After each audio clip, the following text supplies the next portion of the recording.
દરેક દર્શક મિત્રોને નમો નારાયણ, સાથે સાથે ભારત માતા કી જય। આજે આપણે એવી એક જગ્યા ઉપર આવ્યા છીએ કે એ જગ્યા ઉપર માનવ સેવા જે રૂપમાં થઈ રહી છે અને જે રૂપમાં અત્યારે માનવ સેવાનો લાભ આખા આપણા સૌરાષ્ટ્ર અને ગુજરાતના લોકો જે રીતે લઈ રહ્યા છે એ લાભ અહીંયા ઊભો થાય એને માટેની જે કોઈ પ્રેરણા પ્રવાહ તરીકેની એક વિભૂતિ છે એ વિભૂતિ એટલે આદરણીય સ્વામીજી શ્રી નિર્દોષાનંદ સ્વામીજી લઈશું। તો શ્રી રાજપરા સાહેબ આપણી સાથે બેઠા છે અને આપણે રાજપરા સાહેબને એ પૂછશું કે તમે આ સંસ્થામાં શું કામગીરી કરો છો અને તમારો પૂરતો જે કાંઈ પરિચય છે એ અમારા દર્શકોને આપો। રાજપરા સાહેબ, તમારું અહીંનું કામ અને એની જવાબદારીઓ અને તમારો જે કાંઈ પરિચય છે વ્યક્તિગત રીતે એનો અમારા દર્શકોને એક પરિચય કરાવો। મારું નામ બાબુભાઈ રાજપરા, પણ મને BL રાજપરાથી ઓળખાવશું। આ સંસ્થાનો સ્થાપક ટ્રસ્ટી છું અને મારું વતન ઢસા ગામ છે, પણ શરૂઆતથી હોસ્પિટલમાં બાંધકામ કર્યુંથી માંડીને આજ સુધી નિયમિત જવાબદારીમાં આ હોસ્પિટલના સંચાલનની જવાબદારીમાં નિભાવું છું। તમે શરૂઆતથી જ્યારે આ સંસ્થા સાથે જોડાયેલા છો ત્યારે હું એવું માનું કે આ વિચાર જ્યારે ઊભો થયો છે ત્યારે પણ તમે એ વિચારની સાથે હશો। તો આ વિચાર ક્યાંથી ઊભો થયો અને ઊભા થયેલા વિચારને કેવી રીતે આવું એક મૂર્ત સ્વરૂપ આપવામાં તમે સફળ રહ્યા એની જે કાંઈ ઘટનાઓ અને પ્રવાહ જે હોય એનાથી દર્શકોને માહિતગાર કરો। સદગુરુદેવ સ્વામી નિર્દોષાનંદ સરસ્વતીજી મહારાજ કે જેના બાળપણથી હું એના સાનિધ્યમાં હતો, સ્વામી નિર્દોષાનંદ સરસ્વતીજી મહારાજ લગભગ સમગ્ર સૌરાષ્ટ્રનો પગપાળા પ્રવાસ કરી અને ગામડે ગામડે વ્યસન મુક્તિનું અભિયાન, ગામડે ગામડે લોકોને સનાતન ધર્મથી નજીક લાવવા માટેના પ્રયાસો અને ટોટલી માનવ જાતના કલ્યાણ માટેને પોતાની જિંદગી ઘસી નાખી। ત્યારે સ્વામી નિર્દોષાનંદ સરસ્વતીજી મહારાજને એવો વિચાર આવ્યો કે ગરીબ માણસો પૈસાના અભાવે સારવાર લીધા વગર મોતના મુખમાં ધકેલાઈ જાય છે, આવા દર્દીઓ માટે એવી એક હોસ્પિટલ બનાવો કે જેમાં તદ્દન નિઃશુલ્ક દર્દીઓને સારવાર થઈ શકે। આ વિચાર સ્વામીજીને ઢસા અમારા આશ્રમની અંદર શિવરાત્રિ ઉત્સવ વખતે સ્વામી નિર્દોષાનંદ સરસ્વતીજી મહારાજને આ વિચાર આવ્યો અને ત્યાં પોતાનો સંકલ્પ જાહેર કર્યો 2005માં કે આવી હોસ્પિટલ બનાવો અને આમાં આ રીતે કાર્યરત કરવાની છે। હવે પ્રથમથી જ એને એવો સંકલ્પ હતો કે આ હોસ્પિટલમાં ટ્રસ્ટીઓએ પણ ક્યારેય કોઈ પૈસો લેવા માટે લાંબો હાથ કરવાનો નહીં અને હોસ્પિટલ બનાવવાનો પડકારરૂપ કામગીરી જવાબદારી સોંપી। એમાં 8 ટ્રસ્ટીઓ સ્વામીજીએ જે બનાવ્યા એમાં મને એને જવાબદારી સોંપી। મને પહેલેથી મારી ઉપર વિશ્વાસ હતો એટલે પહેલેથી નાણાકીય જવાબદારી તમારે નિભાવવાની છે અને વહીવટ કરવાનો છે એ કન્ડિશન સાથે મને આ જવાબદારી સોંપવામાં આવી છે। આ 2005માં ગુરુજીને પ્રજાના હિત માટે તદ્દન નિઃશુલ્ક સારવાર માટેનો વિચાર ઢસામાં આશ્રમમાં આવ્યો। એક નિષ્પૃહ સંતના વિશ્વાસપાત્ર વહીવટકર્તા તરીકે તમે અહીંયા કામ કરો છો। તો આ હોસ્પિટલનો શુભારંભ, તમારો વિચાર, સ્વામીજીનો આદેશ અને પછી જ્યારે શુભારંભ તમે કર્યો તો એ શુભારંભમાં પણ તમે સ્ટ્રક્ચર ઊભું કર્યું, ત્યાર પછી હોસ્પિટલ આપણી શરૂ થઈ હોય તો શરૂ થયેલી હોસ્પિટલ આપણી ખરેખર ક્યારથી? અને 2005ની અંદર ગુરુજીએ સ્વામીજીએ આ વિચાર રજૂ કર્યો।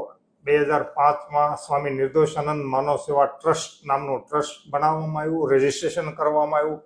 2005ની અંદર આ હોસ્પિટલનું ખાતમુહૂર્ત કરવામાં આવ્યું અને એ વખતે આપણા બાજુના જ ગામના ધારુકાના વતની માનનીય શ્રી જીવરાજભાઈ સુરાણી કે જેને જીવરાજભાઈ ધારુકા તરીકે આપણે ઓળખીએ છીએ અને બહુ મોટા ડાયમંડ ઉદ્યોગપતિ છે, એવા જીવરાજભાઈ ના કર કમળો દ્વારા ગુરુજીએ આજ્ઞા કરી કે તમારા હસ્તે આનું ખાતમુહૂર્ત કરવાનું છે। આ હોસ્પિટલનું ખાતમુહૂર્ત જીવરાજભાઈ સુરાણી ધારુકાવાળાના હસ્તે ગુરુજીની આજ્ઞા અનુસાર થયું અને ગુરુજીએ એમને જ્યારે જ્યારે જે જવાબદારી સોંપી છે હોસ્પિટલ માટે ઉપયોગી થવાની, પોતે આ દાન આપ્યું છે અને અમને આ હોસ્પિટલ માટે કાયમી પૂરેપૂરા ઉપયોગી થયા છે એવા જ્યોરાજભાઈને હાથે એનું ખાતમુહૂર્ત 2005માં કરવામાં આવ્યું. શરૂઆત 2005 થી આપણે સમજીએ તો અત્યાર સુધીમાં આપણી આ સંસ્થામાં દર્દી તરીકે કેટલાક લોકોએ લાભ લીધો છે?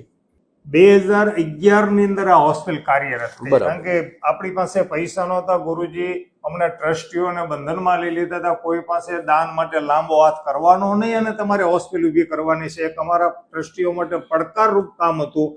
પરંતુ સેવક સમુદાય દ્વારા દાન આવતું ગયું અને 5 વર્ષે આપણે આ હોસ્પિટલનું બિલ્ડિંગ પૂરું થયું. કારણ કે આપણી પાસે પૈસા હતા નહીં, બેંકમાં ખાતું હતું નહીં. ગુરુજી તો લક્ષ્મીનો સ્પર્શ કરતા નહીં. એટલે આ કામ બિલ્ડિંગનું પૂરું થતા 5 વર્ષ પૂરા થયા અને 2011 થી આ હોસ્પિટલનો શુભારંભ જાન્યુઆરી 2011 થી કરવામાં આવ્યો. આજ સુધીમાં સમગ્ર ગુજરાતભરના દર્દીઓ અને લાગુ રાજ્યના દર્દીઓ આજ સુધીની અંદર 29 લાખ દર્દીઓએ આ ઓપીડીની સારવાર લીધી છે. 89,000 થી વધારે સફળ સર્જરી ઓપરેશનો કરવામાં આવ્યા છે. અહીં લેબોરેટરી, એક્સરે, સોનોગ્રાફી વગેરે વિભાગમાં 13 લાખ દર્દીઓ લાભ લીધેલો છે. એટલે આપણે એવું માનીએ લોકો કે ભાઈ અહીંયા નજીકના વિસ્તારના દર્દીઓ લાભ લેતા હોય છે, એવું નથી. પણ અહીંયા કોઈ પણ ગુજરાતના જિલ્લાના દર્દીઓ આવે છે અને લાગુ રાજ્યના દર્દીઓ બહુ સારી રીતે સારવાર મેળવીને સુખદ સંતોષ પ્રાપ્ત કરીને જાય છે. હવે જ્યારે આટલી બધી વિશાળ સંખ્યામાં દર્દીઓ આવતા હોય ત્યારે બધાના રોગ તો અલગ અલગ હોય, બધાની સારવારની જરૂરિયાત અલગ અલગ હોય, તો એ પ્રમાણે વિભાગો પણ નિભાવવા પડે આપણે. તો અત્યારે આપણે હોસ્પિટલમાં વિભાગો કેટલા કાર્યરત છે અને દરેક વિભાગોમાં વિભાગો દીઠ એકંદર જે કાંઈ સુવિધાની જરૂર પડતી હોય એમાંથી આપણે કેટલી સુવિધાઓ અત્યારે ઊભી કરી શક્યા છીએ અને કેટલીક સુવિધાઓ માટે આપણો સંઘર્ષ ચાલુ છે. તો એના વિશે પણ થોડીક માહિતી દર્શકોને આપો. આપણી હોસ્પિટલની અંદર આજે ગાયનેક વિભાગમાં 3 ડોક્ટરો લેપ્રોસ્કોપી સર્જરી કરે છે. ઓર્થોપેડિક સર્જન ફૂલ ટાઈમ છે. ENT સર્જન 2 ડોક્ટર છે. બાળકોના ડોક્ટર ફૂલ ટાઈમ છે. MD physician doctor full time છે. આંખ વિભાગમાં 2 છે. દાંત વિભાગમાં 3 ડોક્ટરો કાર્યરત છે. અને લગભગ પ્રાથમિક ઓપરેશનો માટેના બધી જ હાર્ટ અને કિડની સિવાયના સર્જરી અને સારવાર અહીંયા બધી ઉપલબ્ધ છે. આપણી હોસ્પિટલમાં ટોટલ એટલે 35 ડોક્ટરો કેમ્પસમાં રહીને કાર્યરત છે. કન્સલ્ટિંગ ડોક્ટરો અને મેડિકલ ઓફિસર થઈને આપણી આ હોસ્પિટલમાં 35 ડોક્ટરો કેમ્પસમાં રહીને કાર્યરત છે. અને વિઝિટિંગ ડોક્ટરો, સુપર સ્પેશિયાલિસ્ટ ડોક્ટર સુરતથી, અમદાવાદથી, રાજકોટથી, ભાવનગરથી વિવિધ રોગોના સુપર સ્પેશિયાલિસ્ટ ડોક્ટરો અહીંયા વિઝિટિંગમાં આવીને આપણા દર્દીઓને એના સેવાનો લાભ, એની સારવારનો લાભ મળે છે. આટલા બધા વિભાગો ચલાવો છો, આટલા બધા દર્દીઓની સેવા કરો છો, સાથે સાથે એમને માટે જમવાની પણ અહીંયા ભોજનની પણ વ્યવસ્થા છે દર્દી દેવો ભવના સિદ્ધાંત ઉપર. તો તમે દર્દીઓ પાસેથી આર્થિક વળતરના રૂપમાં શું લ્યો? કોઈ દર્દી પાસેથી કાંઈ તમે લ્યો છો કે ક્યારેય કાંઈ લેતા નથી? ગુરુજીની આજ્ઞા અનુસાર આ હોસ્પિટલની શરૂઆત જ એ રીતે કરવામાં આવી છે કે દર્દી પાસેથી આજે નહીં પણ ભવિષ્યમાં આ હોસ્પિટલ કાર્યરત ત્યાં સુધી પૈસો નહીં લેવો, એ કન્ડિશન સાથે અમને બંધનમાં લઈ લીધા છે. ગુરુજીએ છેલ્લે મહાપ્રસ્થાન કર્યું ત્યારે અમને ટ્રસ્ટીઓને વિશ્વાસમાં લીધો કે હું હો કે ન હો પણ આ હોસ્પિટલમાં દર્દીઓ માટે ક્યારે પણ એક પણ પૈસો લેવો નહીં. આજે આપણી હોસ્પિટલની અંદર માસિક ખર્ચ અંદાજિત 1 કરોડ રૂપિયા જેવું થાય છે, પણ દાતાઓ મન મૂકીને દાન આપે છે. આપણી ગુરુજીની કૃપા, એનું તપ એટલું બધું કાર્યરત છે કે આપણી હોસ્પિટલમાં જે કાંઈ જરૂરિયાત રહેશે, પૈસાની નાણાકીય જરૂરિયાત હોય, આપણા ડોક્ટરો માટેની જરૂરિયાત હોય કે કોઈ પણ હોસ્પિટલના સંચાલન માટે સુવિધાની જરૂરિયાત હોય, એ જે અમે સંકલ્પ કરીએ છીએ એ સિદ્ધ થાય છે. એની માટે ગુરુજીની એક મોટું તપ કામ કરી રહ્યું છે. એટલે આજે આપણે દર્દીઓ પાસેથી કોઈ વસ્તુ લેવામાં આવતી નથી, 1 રૂપિયો પણ લેવામાં આવે. મેડિસિન, દવાની વાત તમે કરી તો દવા અહીંથી અપાતી દવા બધી ફ્રી આપવામાં આવે છે, એટલે દર્દીઓને બીજી કઈ મુશ્કેલી ન પડે. અહીંયા દર્દીને તમે પૂછ્યું, ભોજન પણ ફ્રી આપવામાં આવે છે.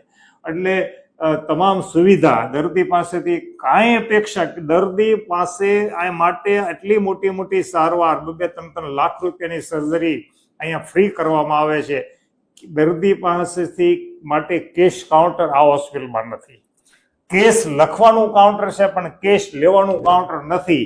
પ્રસૂતા બહેનોને એની પોતાની પરિસ્થિતિ નબળી હોવાનો છે તે અગાઉ 2-3 મહિના જયારે પ્રસૂતા બહેનો અહીંયા તપાસમાં આવે ગાયનેક વિભાગમાં, ત્યારે એને પહેલા સુખડીના ઓસડિયાયુક્ત શુદ્ધ ગાયના ઘીની સુખડી બનાવીને પહેલા આપવામાં આવે છે અને પ્રસૂતિ બાદ પણ આપવામાં આવે છે. અને બાળકને બેબી કીટ, એને જયારે બાળકનો જન્મ થયા પછી બેબી કીટ પણ અહીંથી આપવામાં આવે છે.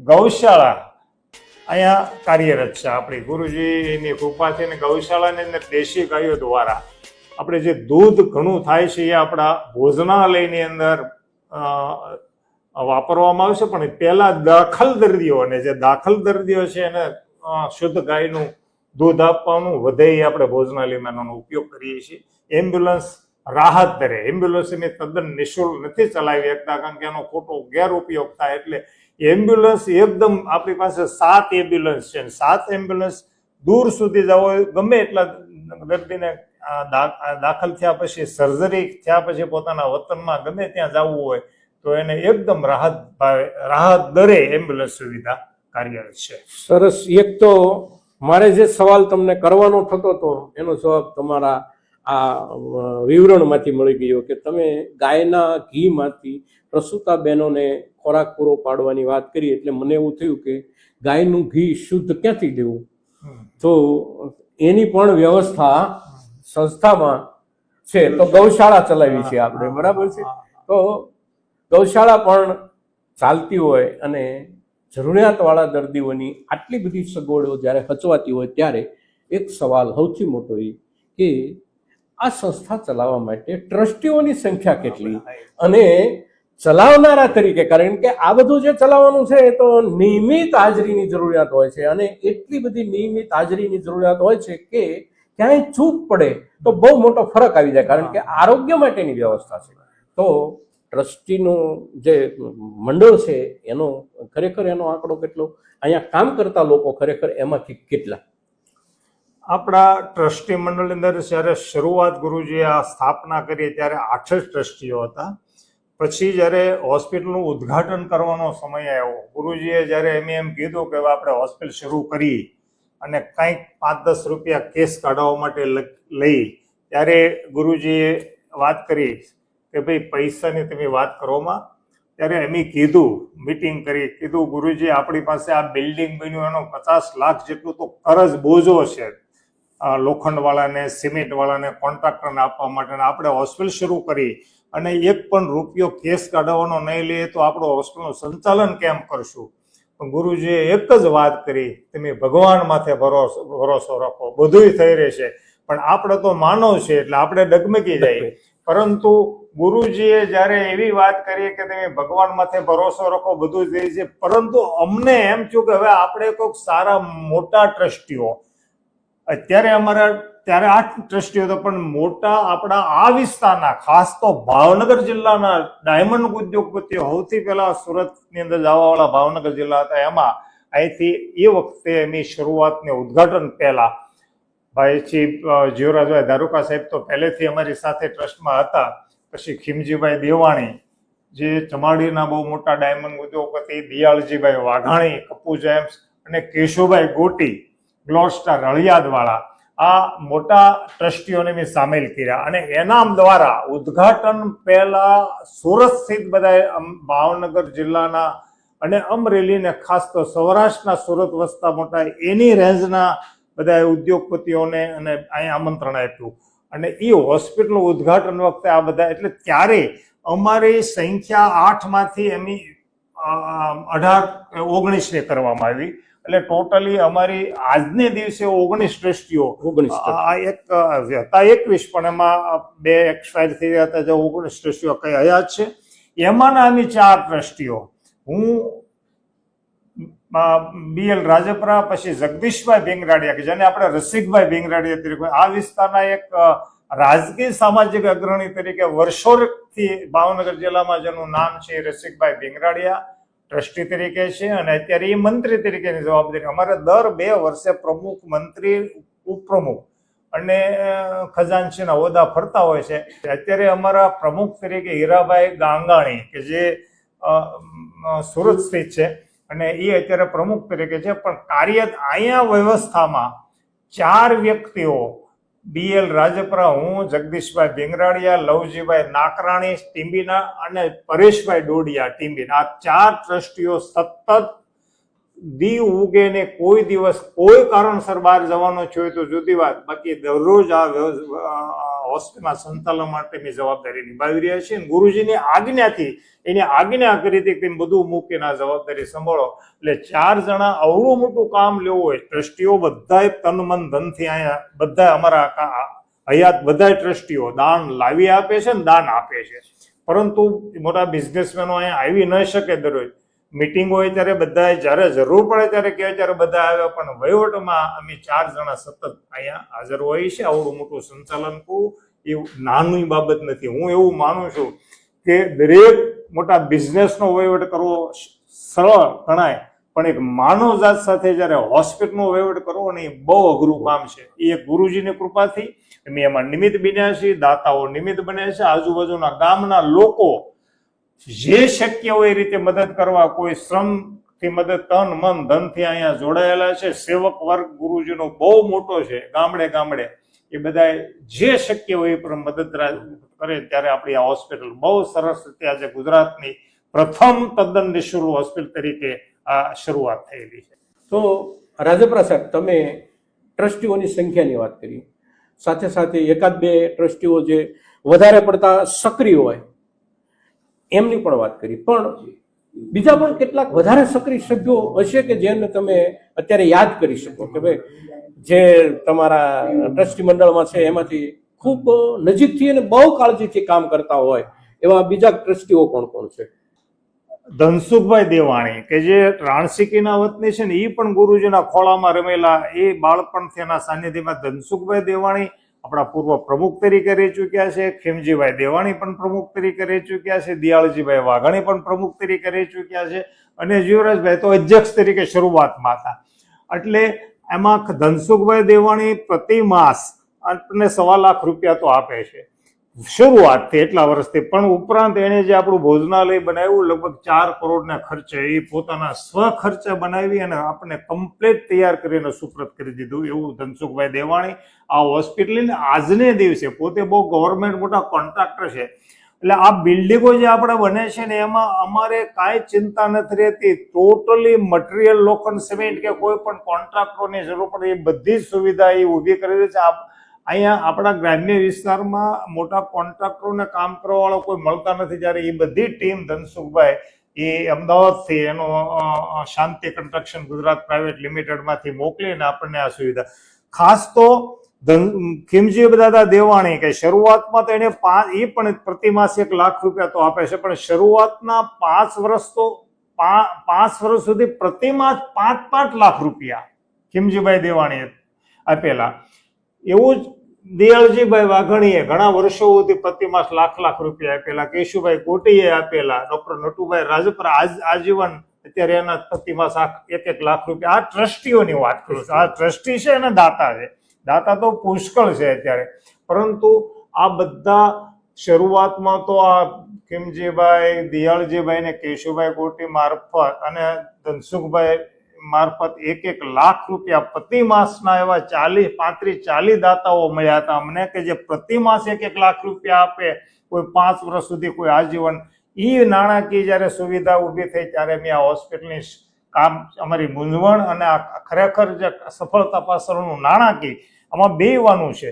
નકરા વહીવટ કરતા ટ્રસ્ટીઓથી ચાલે નહીં, નાણાંની જરૂર પડે છે. ત્યાં બધી સુવિધા આવા સારા ટ્રસ્ટીઓ અમારી સાથે સંકળાયેલા છે, અને એનું ગ્રુપ બહુ મોટું, એ ગ્રુપના હિસાબે મોટું હોસ્પિટલ લાભરી હોય.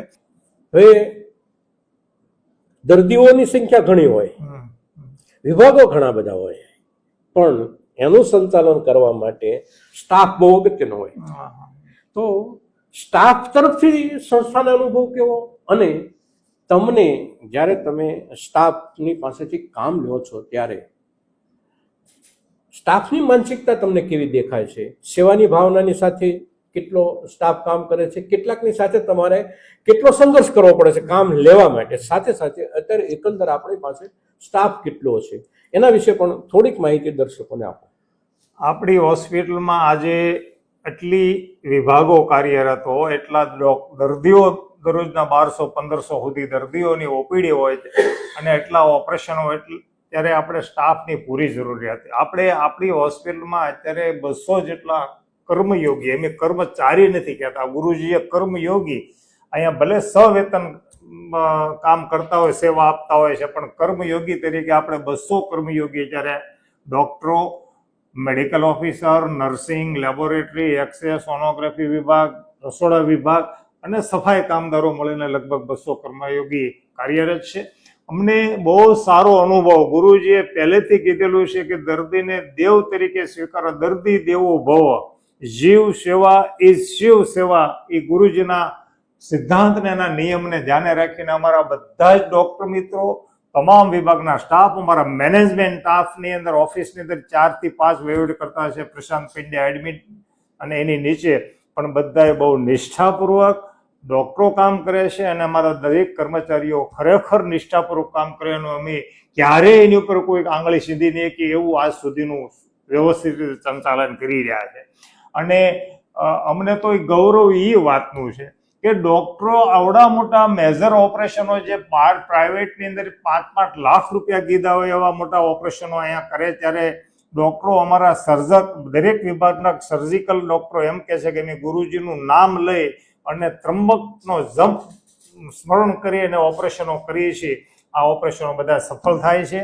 અમને એક અનુભૂતિ, આની કરતાં સારી મોટી મોટી હોસ્પિટલોમાં અમે નોકરી કરી છે, સેવા આપી છે અને ફરજ બજાવી છે, પ્રેક્ટિસ કરી છે, પરંતુ અહીંયા ઇન્ફેક્શનનો રસીઓ બિલકુલ નહીવત છે. એની પાછળ કોઈ ઈશ્વરી શક્તિ કામ કરી છે, કોઈ અદૃશ્ય શક્તિ આની પાછળ કામ કરી છે, એવી અમને અનુભૂતિ થાય છે. એટલે આ રીતે તમારો સ્ટાફ નિષ્ઠા અને દર્દીઓની સાથે સહેજ પણ વર્તન ખરાબ કરતા નથી અને લગભગ ક્યારે એવો કિસ્સો બનતો નથી. દર્દીઓ તો ખરેખર બીમાર હોય એટલે એના મગજ તો ઘણીવાર ગમે એ બોલી જતા હોય છે, પણ અમારે દર્દીઓ અને સ્ટાફ અને અમારો ડોક્ટર મિત્રો દર્દી સાથેનું કોઈ પણ વર્તન ખરાબ કરતા નથી.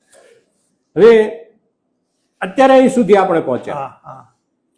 હવે આગળના દિવસોમાં અત્યારે જે કાંઈ દર્દીઓનો ધસારો હોય આપણે ત્યાં, અને જેવા પ્રકારના રોગ વધારે દેખાતા હોય, તો એને ધ્યાનમાં લઈને આગળના સમય માટે હોસ્પિટલના કરતા હર્તા તરીકે અને એક વિઝનરી તરીકે તમારી પાસે આગળના દિવસો માટેનો પણ કોઈને કોઈ રોડમેપ હશે.